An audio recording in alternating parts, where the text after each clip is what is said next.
కామారెడ్డిలో గత అర్ధరాత్రి నుంచి కురుస్తున్న వర్షాల కారణంగా జిల్లాలో చాలా ప్రాంతాలు జలమయమయ్యాయి.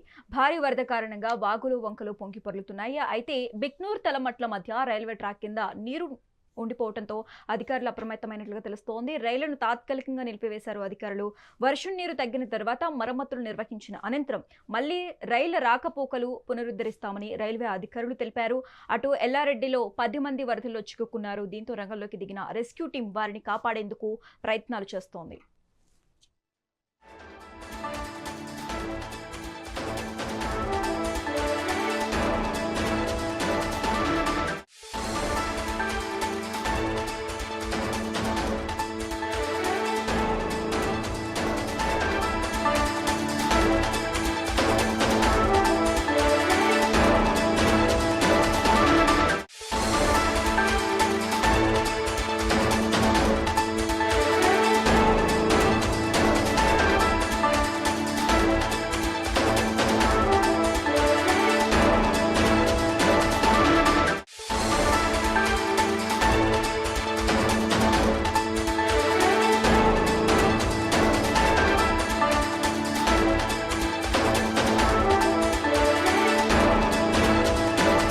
కామారెడ్డిలో గత అర్ధరాత్రి నుంచి కురుస్తున్న వర్షాల కారణంగా జిల్లాలో చాలా ప్రాంతాలు జలమయమైనట్లుగా తెలుస్తోంది.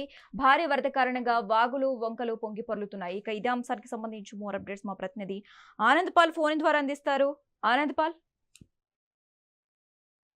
శశిరేఖ, కామారెడ్డి జిల్లా వ్యాప్తంగా భారీ నుంచి అతి భారీ వర్షాలు అర్ధరాత్రి నుంచి కురుస్తా ఉన్నాయి.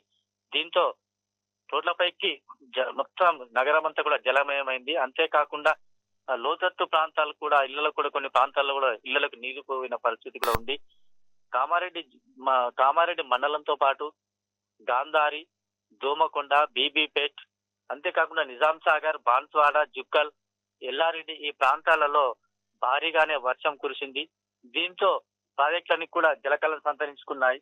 భారీగా కురిసిన వర్షాల కారణంగా పలు ప్రాంతాలలో రాకపోకలు కూడా నిలిచిపోయాయి, రోడ్లు తెగిపోయాయి.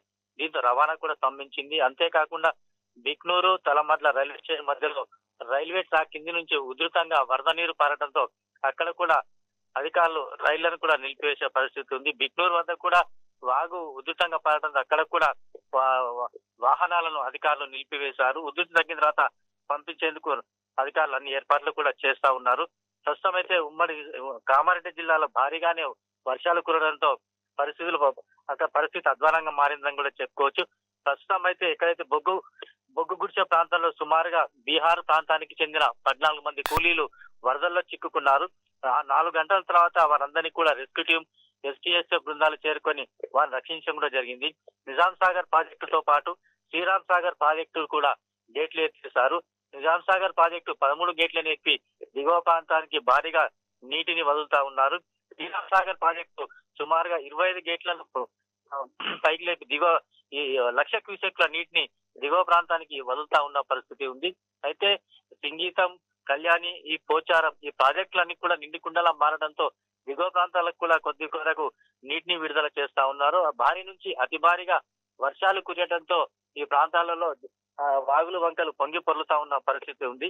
ప్రజలు ఎవరు కూడా రోడ్లపైకి రావద్దని, అత్యవసర పని ఉంటే రోడ్లపైకి రావాలని చెప్పేసి కూడా అధికారులు సూచనలు సలహాలు ఇస్తున్నారు. ఎవరైనా ప్రయాణాలు ఎమర్జెన్సీ ఉంటేనే చేయాలని, లేకుంటే ప్రయాణాలను కూడా వాయిదా వేసుకోవాలని కూడా అధికారులు సూచిస్తా ఉన్నారు.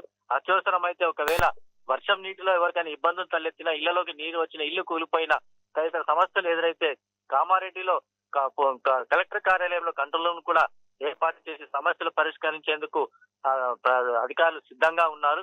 Municipal, revenue, police, rescue team, అగ్నిమాపక ఈ శాఖలన్నీ కూడా ప్రజలకు ఎలాంటి ఇబ్బందులు తలెత్తకుండా ఎక్కడైనా ఏదైనా సమస్య తలెత్తే వెంటనే రంగంలోకి దిగి అక్కడ సమస్యను పరిష్కరించే విధంగా కూడా అధికారులు చర్యలు చేసుకుంటా ఉన్నారు.